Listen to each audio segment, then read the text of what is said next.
দর্শক সমকাল ভোটের আলাপে আপনাদেরকে স্বাগত জানাচ্ছি। আমি শাহাদাত তনিম। আজকের এই নির্বাচনের বিস্তারিত জানাতে আমাদের সঙ্গে যুক্ত আছেন সমকালের মাল্টিমিডিয়া রিপোর্টার রবিউল রাজু।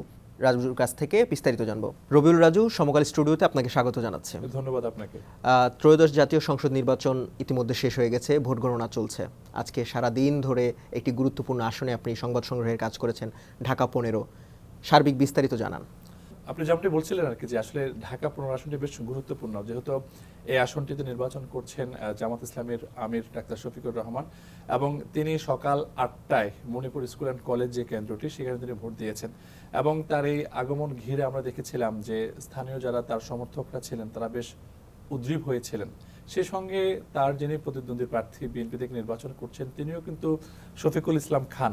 তো নামেরও বেশ তাদের মধ্যে আমরা মিল লক্ষ্য করেছিলাম, এবং তাদের মধ্যে যে একটি সৌহার্দ্যপূর্ণ সম্পর্ক, সেটাও কিন্তু আমাদের ফ্রেমবন্দি হয়েছে আজকে। আমরা দেখেছিলাম ডাক্তার শফিকুর রহমান, যিনি জামাতের প্রার্থী, তিনি যখন তার ভোট শেষে তিনি বিভিন্ন কেন্দ্র যখন যাচ্ছিলেন, তখন তার একটি কেন্দ্রে কিন্তু তার যিনি প্রতিদ্বন্দ্বী প্রার্থী ছিলেন শফিকুল ইসলাম খান, তার সঙ্গে তিনি কৌশল বিনিময় করেছেন, এবং এটা আমরা হাস্যোজ্জ্বল মুহূর্ত লক্ষ্য করেছিলাম। তো এই কেন্দ্রটি এই জন্যই বেশ গুরুত্বপূর্ণ ছিল এবং আলোচিত ছিল, যেহেতু এই কেন্দ্র নির্বাচন করেছেন জামাত ইসলামের আমির ডাক্তার শফিকুল ইসলাম। এবং কেন্দ্রটির পরিবেশ যদি বলি আপনাকে, আমি বেশ কয়েকটি কেন্দ্র ঘুরেছি, এবং ওই কেন্দ্রের অর্থাৎ ঢাকা 15 যে আসন, সেই আসনের ভোটার সংখ্যা প্রায় 3,52,000-এর মতো ভোটার কিন্তু সেই কেন্দ্রে তারা বিভিন্নভাবে ভোট দিয়েছেন, এবং 127টি কেন্দ্র ছিল এই নির্বাচনে যে ভোটগণ।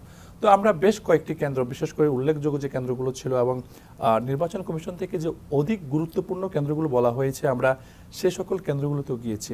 এবং বিচ্ছিন্নভাবে কিছু খবর আসতেছিল যে আমাদের কাছে, যে দু একটি কেন্দ্রে বিচ্ছিন্ন ঘটনা ঘটছে, কেউ কেউ কেন্দ্র দখলের চেষ্টা করছে, যদিও আমরা সরেজমিনে গিয়ে এমন কোনো চিত্র আমাদের চোখে পড়েনি। সবকিছু মিলে যদি বলতে হয়, এবারে যে নির্বাচনটি হয়েছে, যে ত্রয়োদশ জাতীয় সংসদ নির্বাচন, একই সঙ্গে গণভোট, আমরা এই নির্বাচনে যদি ভোটারদের সংখ্যার কথা বলি, অন্যান্য নির্বাচনের চেয়ে আমরা দেখেছি যে তারা ফজরের নামাজের পর থেকে তারা লাইনে দাঁড়িয়েছিলেন, যখন ভোট গ্রহণ শুরু হয়নি তখন তারা ভোট কেন্দ্রের বাইরে অপেক্ষা করেছিলেন। এবং প্রথমে যারা সংশ্লিষ্ট কর্মকর্তারা রয়েছেন, তারা পুলিং এজেন্ট, পুলিং অফিসার, প্রার্থীদের এজেন্ট যারা ছিলেন, তাদেরকে ভিতরে প্রবেশ করেছেন, এবং এরপরে তারা ভোটারদের প্রবেশ করতে দিয়েছেন। আপনি গণভোটের কথা বলছিলেন, যারা ভোট দিতে গিয়েছেন, এবার তাদের দুটো করে ভোট দিতে হবে। কোনো যারা ভোটার আছেন তাদের কি কোনো ধরনের কনফিউশন তৈরি হয়েছে কিনা, বুঝতে অসুবিধা হয়েছে কিনা, এই ব্যাপারে যারা ভোটার ছিলেন তাদের সঙ্গে নিশ্চয় কথা হয়েছে, তারা কি বলেছেন? আমি গণভোট নিয়ে অনেকের কাছে জানতে চেয়েছিলাম যে এবার তো 2টি ভোট দিচ্ছেন আপনারা, ভিন্ন একটা অভিজ্ঞতা। তারা বেশ এটা নিয়ে খুবই আগ্রহী ছিল, এবং তারা খুব একটি উৎসবপূর্ণ পরিবেশে তারা ভোট দিয়েছেন, এবং তারা বের হয়ে বলছিলেন, আমি কয়েকজনের সঙ্গে কথা বলছিলাম, যে 2টি ভোট দিয়েছেন, একটি সংসদ নির্বাচনের ভোট, আরেকটি সংস্কারের জন্য গণভোট।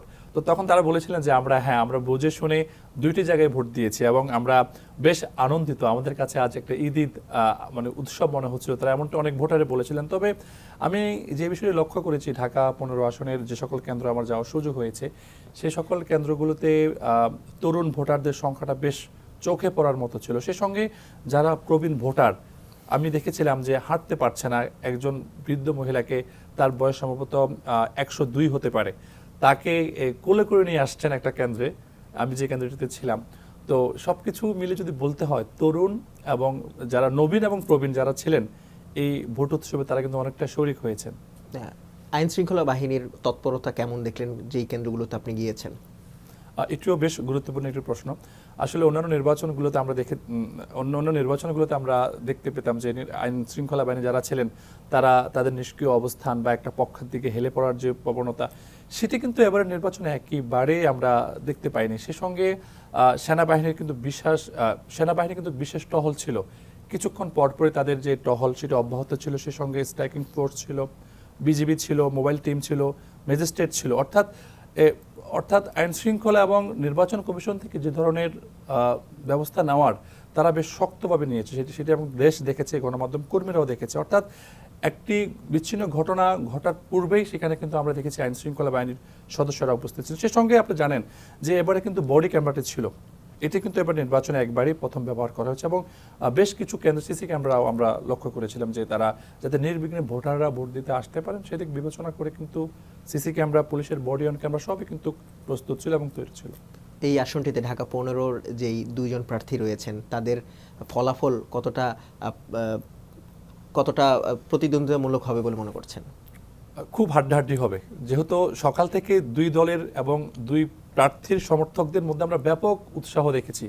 প্রত্যেকেই কিন্তু তাদের যে নিজস্ব প্রতীক এবং নিজস্ব প্রার্থীর যিনি আছেন তার ছবি সম্মিলিত বেশ তারা ধারণ করেছিলেন এবং স্ব অবস্থান ছিল, আমরা কোনো উত্তেজনা দেখিনি কিন্তু।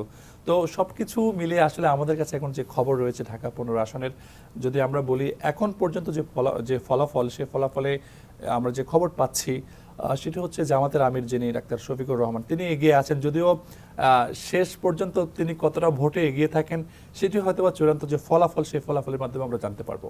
রাজু, আপনাকে অসংখ্য ধন্যবাদ। আপনাকে অনেক ধন্যবাদ। দর্শক, এই ছিল সমকালের ভোটের আলাপ। অন্য কোনো সময় অন্য কোনো বিষয় নিয়ে আমরা আবারও হাজির হব। ততক্ষণ পর্যন্ত সমকালের সঙ্গেই থাকুন।